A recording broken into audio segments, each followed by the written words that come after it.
fast-breaking developments in the coronavirus emergency in the U.S. and around the world.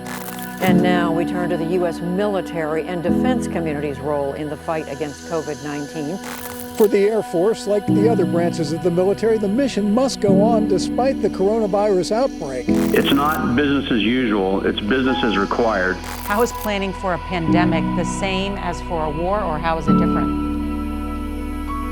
There was a lot of information and it was flowing very fast. I will tell you that the nuclear forces had actually been preparing for this a week earlier. So we had gone through an entire planning cycle to deliberately look at how do we keep our forces safe and have the forces that are out in the field prepared and protected so that when this wave did come over us, and we knew that there would be an entire wave and the country would have to be dealing with that, we wanted to make sure all of the forces were secure. I think the biggest thing that we did was to make sure that we were wide open with all of our communications and having those conversations with all of the folks that were at risk out in the field, here on the base, in the community, out into the local area, because everyone wanted to know exactly what was going to happen. Here at FE Warren, a large portion of our community within Cheyenne here are retirees or veterans, right? And a lot of them utilize the base and come on the base for various reasons, whether it be medical, the base exchange, the commissary, shop, whatever it is, they regularly use it. So a challenge for us was making sure that we were utilizing all of our messaging platforms the best we could to ensure that we were in fact reaching them with the latest updates and the changes that were impacting their access.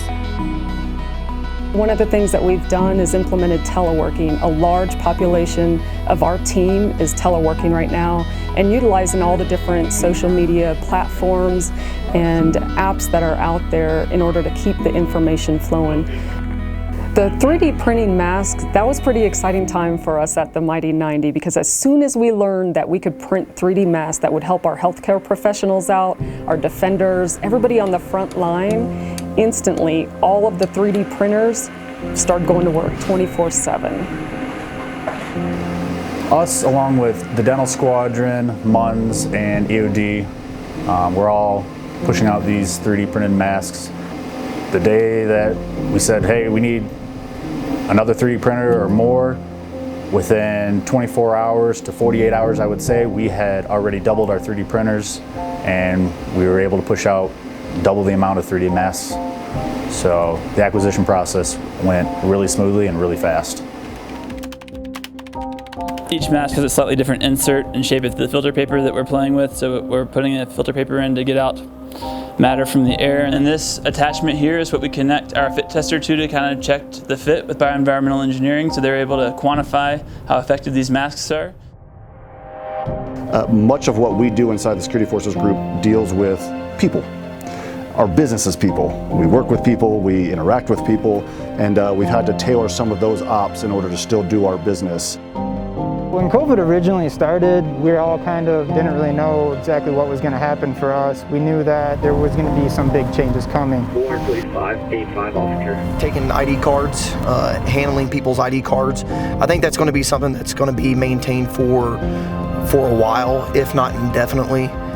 Honestly, I don't know if we'll ever be to a point to where things will be back to 100% normal prior to COVID-19.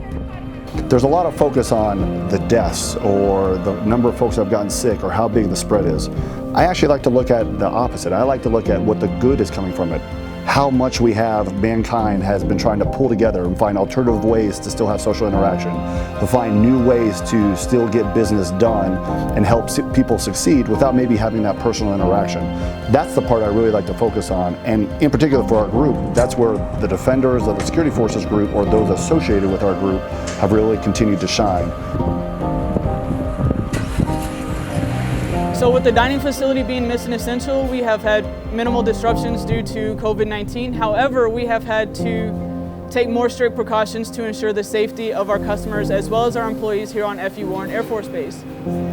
We had to put an airman at the door to ensure that our customers' employees immediately wash their hands and to ensure that they're wearing a face mask upon entering the facility. We've also had to mark the floor to ensure that our customers adhere to the 6-foot social distancing rule.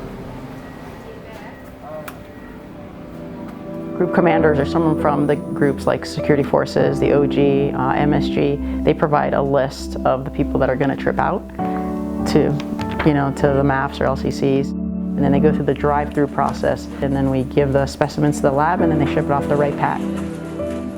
Since COVID-19, we've been doing the mass screenings every week. This is to help screen and make sure that all of our essential personnel isn't exposed, and we mitigate the spread of corona. Surgeon Barker and Surgeon Pike came down from Guernsey, and they're the independent duty medical technician. They did the bulk of our testing. So they really they took the brunt of it, and they were out there every morning from the beginning when we started testing in ROMC, when we were just doing symptomatic people.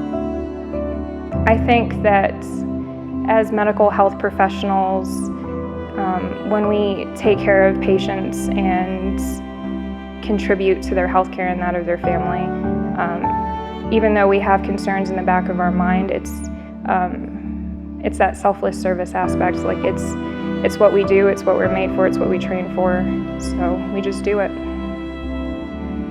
Our pharmacy team, we had to bring folks outside of the med group because we didn't want people coming into the med group potentially exposing other folks, especially potentially being asymptomatic carriers. A lot of patients really like it because they don't have to sit in the med group and wait. They have an appointed time to get their medication, and they can run their errands and leave and do their thing.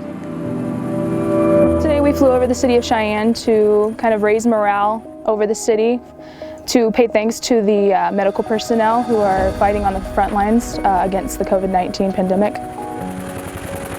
It shows that we are all in this together, not just civilians, but us military personnel as well, and that we are here to support them just as much as they support us.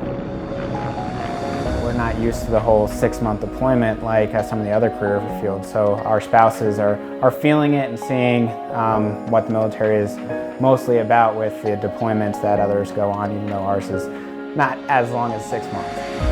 We thought we might be in a new normal, but now really it's a new abnormal. The ICBM force can operate through any condition. It's with our awesome and exceptional airmen that happens. 20th Air Force has highlighted that we're always lethal, ready, and sure, and we were lethal and ready and sure before COVID-19, and I can tell you and the public that we're even more ready during COVID-19. This is a pandemic, and without a vaccine, it is going to be a concern on everyone's mind. So I do want our airmen thinking about it, and I do want our airmen wondering if where the next problem is going to come from, wondering if there's going to be an issue in their family. Because concerned airmen are airmen that take action. Concerned airmen are airmen that will absolutely do the right thing to make sure that our folks are protected as we go forward. I will tell you that no one is going to be more prepared than the United States military, and I know it's because of our airmen's actions that we'll be able to do that.